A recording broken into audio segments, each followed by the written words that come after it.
গতকাল বিকেল থেকে কিন্তু কর্মী সমর্থকেরা আসা শুরু করে দিয়েছেন সল্টলেকের সেন্ট্রাল পার্কে এবং আজকে সকালের পর থেকে কিন্তু সেই কর্মী সমর্থকরা কার্যত জনসমুদ্রে পরিণত হয়েছে এবং এই সেন্ট্রাল পার্ক একটা বিরাট বিস্তৃত জায়গা জুড়ে রয়েছে। তুমি দেখতে পাচ্ছ একদম সামনে একটি শহীদ বেদি তৈরি করা হয়েছে, যেদিনকে যারা যারা মারা গিয়েছিলেন, যারা যারা শহীদ হয়েছিলেন তাদের এখানে একটা নামের তালিকা রয়েছে। এর পাশাপাশি এই সেন্ট্রাল পার্কে মূলত উত্তরবঙ্গের একাধিক জেলা থেকে কর্মী সমর্থকেরা আসছেন। ক্যামেরা সুমন হালদারকে একবার ঘুরিয়ে দেখানোর চেষ্টা করবো, যেখানে দার্জিলিং, কালিম্পং, উত্তর দিনাজপুর, দক্ষিণ দিনাজপুর অর্থাৎ উত্তরবঙ্গের যে সমস্ত গুরুত্বপূর্ণ জেলা সেই জেলা থেকেই কিন্তু এই কর্মী সমর্থকেরা এখানে এসেছেন। এবং শেষ লোকসভা নির্বাচনে আমরা দেখেছি যে তৃণমূল কংগ্রেস অত্যন্ত ভালো রেজাল্ট করেছে এই উত্তরবঙ্গ থেকে, ফলত সেইখান থেকে অন্যান্য বারে 21শে জুলাইতে যত কর্মী সমর্থক আসে সে তার থেকে কিন্তু এবারে অনেকটাই বেশি এসেছেন, এমনটাই কিন্তু রাজনৈতিক মহল বলছে।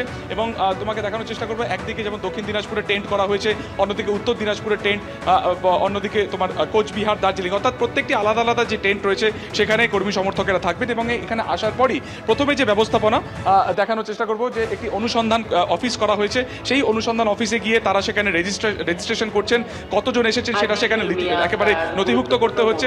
তারপরে সঙ্গে সঙ্গে তারা মেডিকেল ক্যাম্পে চলে যাচ্ছেন। অর্থাৎ এই যে একটা বিস্তৃত জায়গা জুড়ে এখানে এই ক্যাম্প করা হয়েছে, থাকা খাওয়ার বন্দোবস্ত করা হয়েছে, তাতে কিন্তু খুশি তৃণমূলের যে একেবারে কর্মীরা। তুমি দেখতে পাচ্ছ যে দূর দূরান্ত থেকে মানুষজন আসছেন, কোচবিহার থেকে আরো কেউ বাসে আসছেন, কেউ ট্রেনে আসছেন, এবং আজকে রাতটা তারা এখানে একেবারে সুকান্ত তুমি সেই ছবি তুলে ধরো একদম উত্তরবঙ্গ থেকে যে সকল কর্মী সমর্থকরা আসছে তাদের থাকার জন্য ব্যবস্থা করা হয়েছে সেন্ট্রাল পার্কে।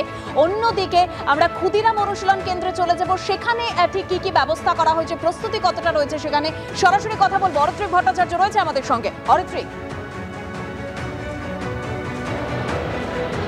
দেখো সুকান্ত সেন্ট্রাল পার্কে রয়েছে, সেখানে উত্তরবঙ্গের লোকজন এসছেন, আর এখানে এসছেন রাজ্যের পশ্চিম প্রান্তে 3টি জেলা থেকে মানুষ। ক্ষুদিরাম অনুশীলন কেন্দ্রে যারা এসছেন মূলত বাঁকুড়া, পুরুলিয়া, ঝাড়গ্রাম থেকে। আমরা দেখব ছবিটা, প্রচুর মানুষ এখানে এসছেন। অরূপ বিশ্বাস এখানে তত্ত্বাবধানে রয়েছেন, আমরা আগেও তার সঙ্গে কথা বলেছি। তাদের যেটা বক্তব্য, 7 থেকে 8 হাজার মানুষ এই 3টি জেলা থেকে এখানে ইতিমধ্যেই এসে পৌঁছেছেন, সংখ্যাটা এরপরে কিছুটা বাড়তে পারে। এবং তৃণমূলের একটি দল, মূলত তৃণমূল ছাত্র পরিষদের একটি দল এখানে কাজ করছে, তারা তত্ত্বাবধানের দায়িত্বে রয়েছে, এইখানে থাকছেন। এবং নেতাজি ইন্ডোরের দিকে সেখানে খাওয়ার ব্যবস্থা হয়েছে, দুপুরেই বেশ কিছু মানুষ সেখানে খাওয়া দাওয়া করেছেন। যারা এসছেন বিভিন্ন জায়গা থেকে, তাদের দু একজনের সঙ্গে কথা বলবো। যে কোথা থেকে এসেছেন? আমরা পুরুলিয়া জেলা থেকে এসেছি, পুরুলিয়া বহরমপুর ব্লক। কী বার্তা আশা করছেন?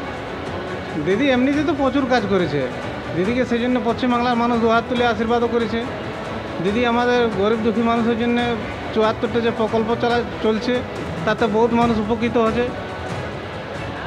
সেজন্যই কি আপনি কি প্রতি বছরই আসেন? হ্যাঁ, প্রতি বছরে আছে। এখানে অনেকেই এসছেন যারা জানাচ্ছেন যে প্রায় প্রতি বছর তারা 21শে জুলাইয়ের এই সভায় অংশগ্রহণ করেন। তৃণমূল কর্মী সমর্থক তারা অপেক্ষা করে থাকেন এই দিনটার জন্য, কারণ তৃণমূলের মূল সমাবেশ প্রতি বছর এটাই। এবং এবছর লোকসভা ভোটে রাজ্যে প্রায় 2/3 আসন পেয়েছে তৃণমূল, এবং উপনির্বাচনে 100% রেজাল্ট করেছে, এবং 2 বছর পর বিধানসভা ভোট। এই পরিপ্রেক্ষিতে দলনেত্রীর কাছ থেকে কি বার্তা পান সেটা জানার জন্যই কিন্তু এই 3 জেলা থেকে মানুষ এখানে ভিড় করেছেন। কালকে সকালে এখান থেকে মিছিল করে সরাসরি ধর্মতলার দিকে রওনা হবেন তারা। দেবস্মিতা, একদম অরিত্রিক তুমি আমাদের সঙ্গে থাকো। এই ক্ষুদিরাম অনুশীলন কেন্দ্রে মন্ত্রী অরূপ বিশ্বাস তিনি নিজে গিয়েছিলেন, সমস্ত ব্যবস্থা তিনি খতিয়ে দেখেছেন, কি বলেছেন তিনি শোনাবো।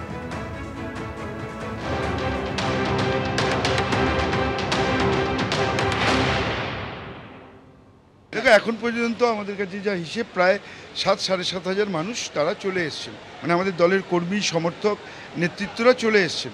আরও প্রচুর মানুষ এখনও আসছেন। মানে আমার মনে হয় যে স্বতঃস্ফূর্ততা, যে ভালোবাসা, যে টান মমতা ব্যানার্জির প্রতি, তারা আজকে লক্ষ লক্ষ মানুষ আজকে তারা আসছেন। এবং কালকে সমস্ত রেকর্ড, অ্যাকচুয়ালি মমতা ব্যানার্জি নিজের রেকর্ড নিজেই ভাঙেন, তো কালকে সমস্ত রেকর্ড ভেঙে যাবে।